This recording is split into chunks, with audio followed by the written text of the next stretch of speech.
liberal, se va pa' la calle y no vuelve.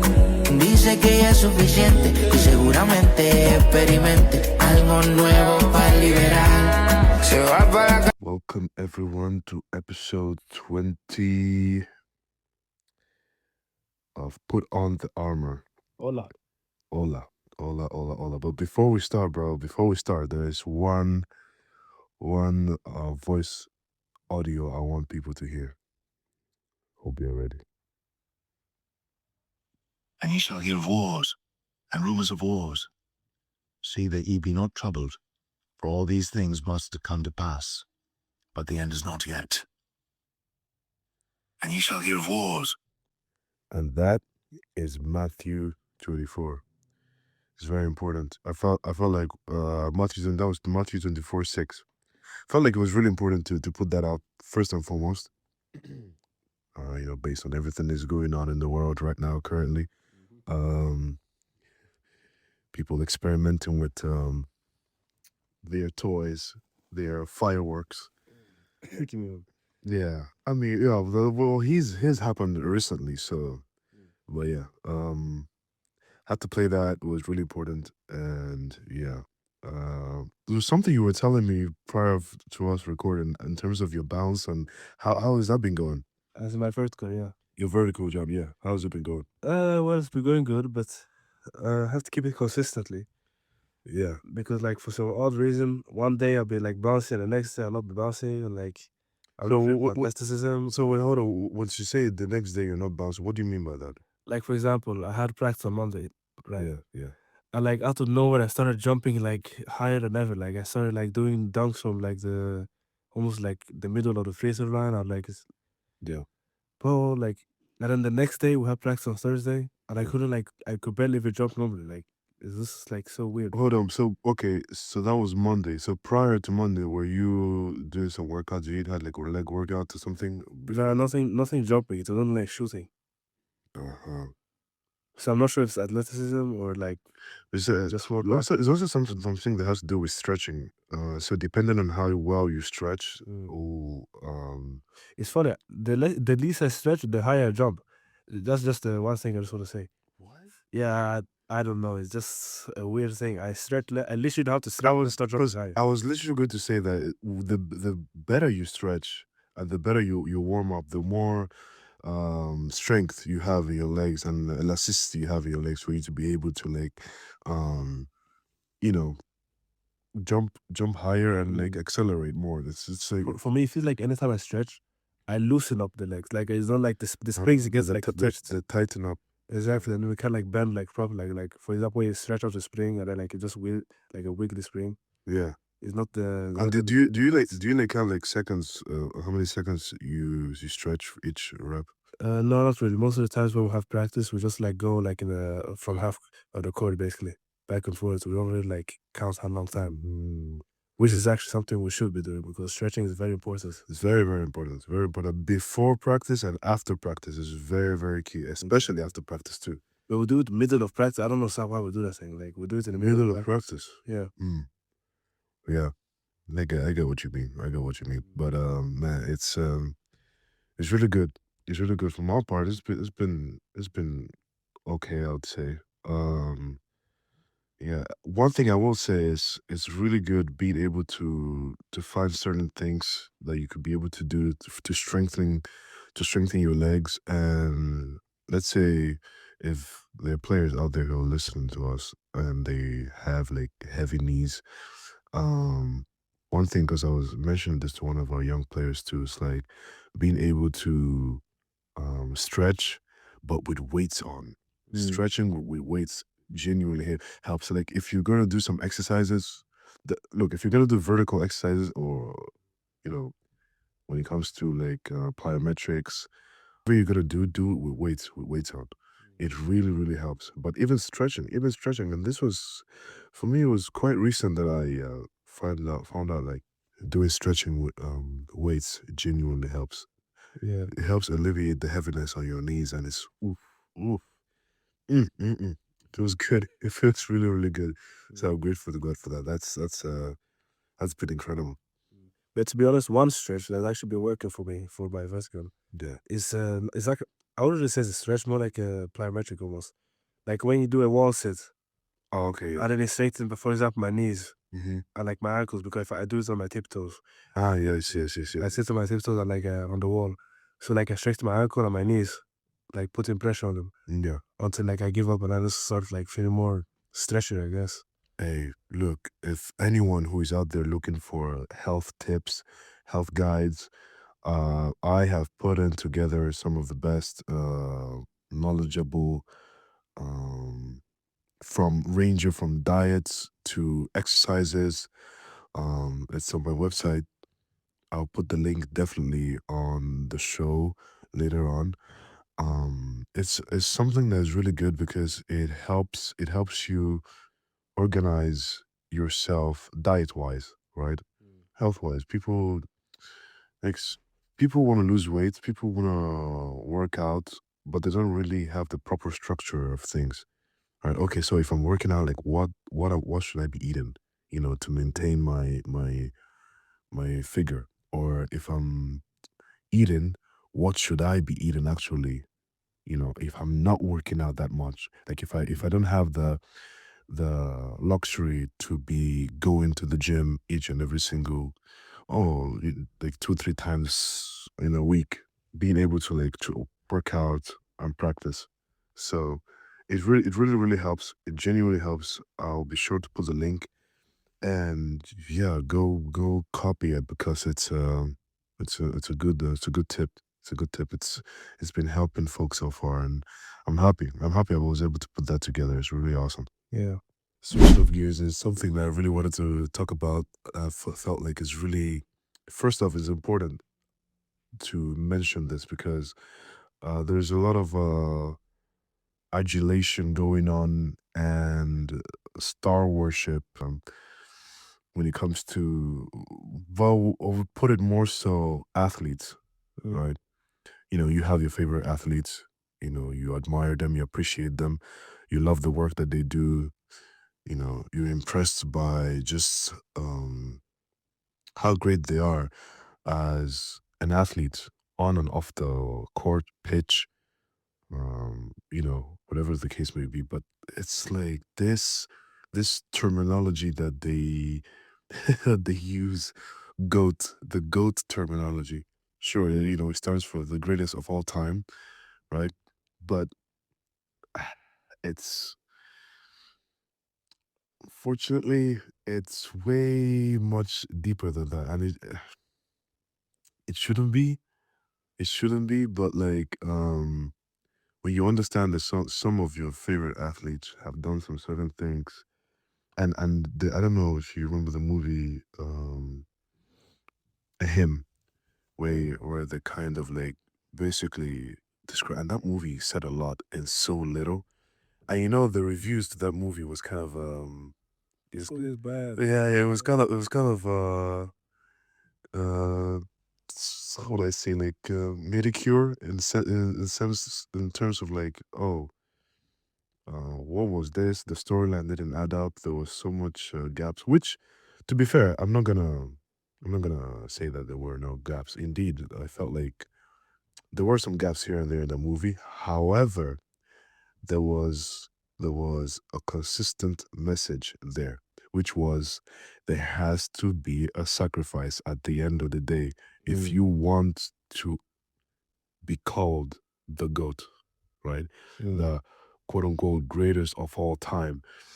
And people was like, what do you mean? Like, okay, if you're called the GOAT, then because there'd be a lot of people say this, so you have to, show up and win each and every single championship that it is to win if you're gonna do this sacrifice. It's more than that. It's more than that. It does not show on the main stage, right? It does not show on the big stage for the most part. It's what happens behind the scenes when it comes to influence, when it comes to marketing, when it comes to being able to have your name in multiple articles, magazines, promotions. It's a whole lot going on behind there than what happens on the main stage, where the players are. Because again, it's like, there are still agendas being that have to be seen through, which is primarily the gambling, right? Recently, Jeremy Lin came out and spoke about this. And hold on, I think I have the recording here, because this, I was like, yeah, this was pretty interesting that he said that. Um, and I've had my speculations on this. So it's pretty interesting how he mentioned that he was on a pod with Howard when he mentioned this. I was like, well, well, well. That's how they control, when they control the numbers and the stats. And sometimes there's quote unquote fake injuries that some players will have, and you like, why is he sitting on the bench? Like, and he's been sitting on the bench, and you think like, oh, it's because he's injured. Where in actuality, it's like, nah, they just it's like WWE when they when they fake like injury. Oh no, he's out on an injury, and you're like, this is insane. So here it is. Name the organization because I'm not trying to throw anyone under the bus, but there was one specific game where it really hit me. Was I had 20 and 10 after 3 quarters. We're up about 15 to 18. And in the fourth quarter in overtime, I didn't play 1 second. And so I was looking at the assistant coach, watching our lead go down. I have 20 and 10 after 3 quarters. Like, I'm on pace to have a real nice game. And he goes, yeah, we got the call from above. You're done for tonight. And so I was like, The White Hollow know what he's talking about. pick up the phone. How'd y'all get on the phone in the middle of the game? And he's like, yeah. I'm like, what happened? But they got a look from somebody in the crowd was like, no, like, so me and this other player, the other player who was doing really, he had like 25 after 3 quarters. They were both like, yo, those two, they're done. And so we ended up losing in overtime. And this was against another team that was also tied for last. And then they were trying to get, the best projection and the odds to get the number one pick. So, I mean, So this is where I say when player stats and players in general, whether they're gonna be playing or not, is being controlled, right? It's a lot of politics that plays behind the scenes. Again, it's not to say that you can't be great, right? It's that is not that is genuinely not the case here. But it's just not right if you're not able to like at least point out that some of the times there is a hidden hand that is going to control certain things, because again, the league is being placed as an entertainment platform. Right? It's an entertainment platform. Like WWE. Exactly. It's literally in the same category as the WWE. Literally the same place. So you get to think, okay, so now they're having talks with Vegas and seeing the numbers and the odds and whatnot, and it's like, well, it's not just for that; it's also for tanking. I say all that to say this: it's again, there are hidden hands behind the scenes that gets to manipulate stuff. When we talk about, like, again, I was mentioning the big stage, right? Being able to show up at the big stage, and it doesn't necessarily translate to championship wins, but again, it's what happens behind the scenes, that like the amount of power and influence and financial structure and power that that specific player possesses.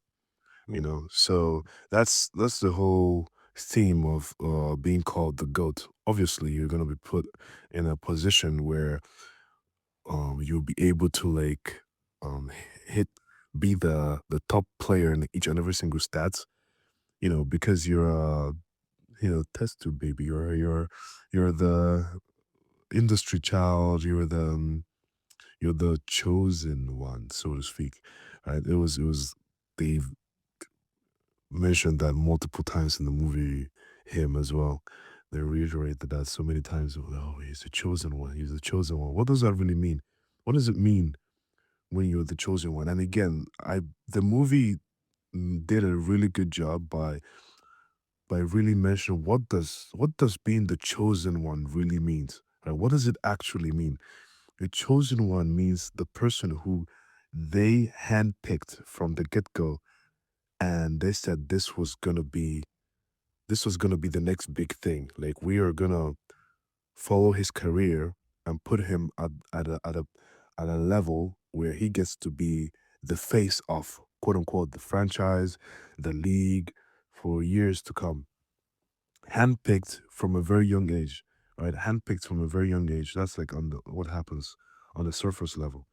Now on the underground level, some sinister stuff happens. Sometimes, for the most part, statistically, you would notice that the child doesn't have like a father, or maybe the family is kind of it's not really balanced, so to speak. It's almost like their story came out of thin air, or no, obviously this is just a theory, but like they are lab grown kids, literally lab grown kids, and just given to a single mom. But these lab grown kids are basically um chemically manipulated um to be, when it comes to height, when it comes to strength, when it comes to vision, you know, they literally get to pick and okay, this is not a theory, by the way. This is literally, I don't know, what's it called, the IVF? Is that what they call the IVF? I think where you're able to like let's say if it's a family that if it's a couple that can have a child, right? And they're trying to have a child, they put the egg here and they basically alter certain things that they want from the DNA. They want this, they don't want that. They want the child to be, whether it's tall, whether it's they could like, what I'm trying to say is they can literally manipulate that, right? So when they do that, then they have a host, right? They have a host who takes care of that egg. Child grows up and it's handpicked. So they have everything put together. It's literally, I don't know if people remember the show Powerpuff Girls, where the professor is putting putting all the chemicals together. It's kind of like that. But like people, so I know. Look, I get it. I get it. Okay, no, I get it. I do. It sounds crazy. It sounds okay, dude. You're, trust me. After the EP files, come on now. Come on now. Come on. Yeah, are we surprised? Are we surprised by this too? I mean, dude was literally talking about how he wanted to he wanted to inseminate a lot of women so he could be able to like have a full-blown generation of himself. Like something I've heard before from Stranger Things. Exactly. Like he literally wanted to have like women have his child. And in the files too, it talks about how he has certain parts of his genes in the vaccines that were put out, the COVID vaccines. So it's like, why does this sound so far fetched? So when they choose their candidate, I mean, at the end of the day, it's locked and loaded. At the end of the day, it's like, hey, we have built a super athlete, Captain America type stuff, and yeah, we are. We this is who we want representing the league for years and years to come. You know, um, now people will be like, okay, but does the individual itself, do they know? Do they know this? Um, in the beginning, no, right? In the beginning, no, he doesn't know about this stuff. But gradually, they come to the family, and they start like indoctrinating him and putting him into like fraternities and put him in a place of position where it's like, okay, now you know who are the controlling powers behind the scenes, right? Then they place him in position of success. This is literally handpicked, the quote unquote chosen one, right? Then he's initiated. Then he goes to the, obviously, the occult.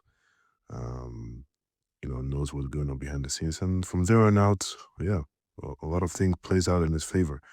But the downside of this is like, again, it all comes down to ritual, because then again, as this movie him portrayed, there has to be a next successor, right? So this is where it gets pretty messy, because you know how it goes when the devil gives you wealth, riches, and fortune. it's not very long lasting, right? It gives you like a period of time where it's like, okay, you got like 20 plus years, 25, 27, 30 years to do this. And then, it's either something's got to give at the end of the day. It's either you or your close relative. You have to bring a blood sacrifice. That's just how the game works. That's just how it is. So then you get to make the choices. Either you're gonna and they know once they're deep in the cult, they know this. They know whether they have to give themselves or their child or a partner, whatever the case may be, to prolong their uh, either their life, their lineage, or their wealth on this earth. Right? Obviously, if it's them themselves, if they have to go, then they leave the quote unquote success to their next in kin, their kids, their generation. So yeah, it's sick stuff. But that's the I would say the dark theme of the quote unquote word goat. Switching gears. Anyway, Yeah, exactly. Anyway, kids and why people should should not have them. Yeah, I know this was going to be controversial, but obviously that's not what I meant. What I mean is, this is really important. I'll try to sum it up as best I can. It's like why have kids? What do I mean by why have kids? Right? You see what's going on in the world, especially nowadays, where people are not very like what. It's certain questions that I have, like what gives you, what makes you think that you could be a parent, right? What qualifies you? What knowledge do you have as an individual? What makes you feel like you're ready to actually have a child, right? Because mind you, you're literally bringing another life into this earth, right? So what are you bringing to the table? What are you showing to this child? Are you just bringing, another child to this world just to suffer, go through the traumas that you have gone through and you haven't broken them yet, right? Allowing your child to end up being raised by the system, the matrix, right? Being raised by social media. Or are you knowledgeable enough to be able to say, you know what, I have this child, but I have enough knowledge to take care of this child, to pass on to this child. And again, it's not. Here's what I want to say too, because it's really, really important. People feel like they have to be like millionaires. I was talking to one of my friends about this.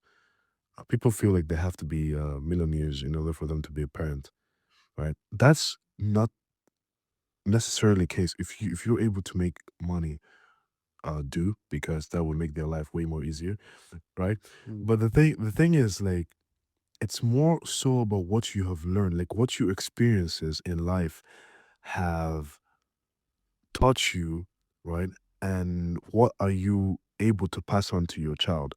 Right? That's basically what I'm trying to get at. Because if you're just having a child because you feel it's your time, or you feel like time has gone by and everyone is moving forward, oh, they're having their families and I'm still stuck and whatnot. I'm not even in a relationship, or I don't have no child. It's like, bro, whoa, whoa, whoa, whoa, whoa, whoa. First off, relax. What knowledge have you acquired over your existence on this earth?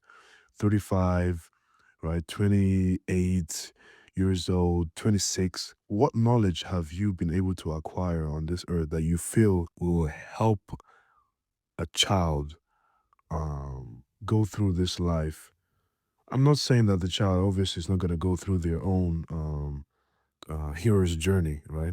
Everyone has their own hero's journey. But the thing is, what what knowledge, what wisdom are you able to pass on to that child that would at least shield them from the arrows of the world that we live in, right? I feel like that's like really, really important to mention. It's very vital to mention because people are just popping kids left and right, and you have you have the people who are trying to like make folks sterile. That you're like, obviously that's a dark agenda. Obviously that's a super dark agenda. But you have like population decline over in Sweden as well. Um, because there's abortion going on, but it's not right. It's not right. It's not right. It's not just that's the thing too. People being just careless with certain stuff. That shouldn't be the case either. It's like, look, if you're gonna do stuff that is mature and you're stepping into a level that seems mature and you're doing stuff that is for quote unquote grown-ups, then you should also bear the consequences of a grown-up, right? And if you're not able to, give it up for adoption. you know can't be here and having like 8 abortions. What the heck? Holy smokes, I've gone through 8 abortions. Are you taking a piss? No, gosh, no. Taking the time. No. What the heck? Where's the Jeffrey? Okay, there we go.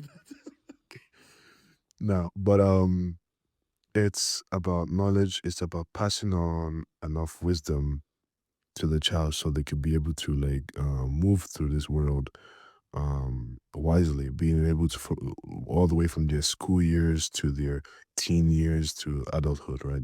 Certain messages that you'll be able to pass on to your child, and it basically shields them off of the arrows of this world. That's all. That's really what I'm trying to get. Don't just have kids. What I'm trying to say, don't just have kids just because, simply for vibes. Oh, it felt good, so yeah, everyone is having kids around me, so I might as well just pop one. No.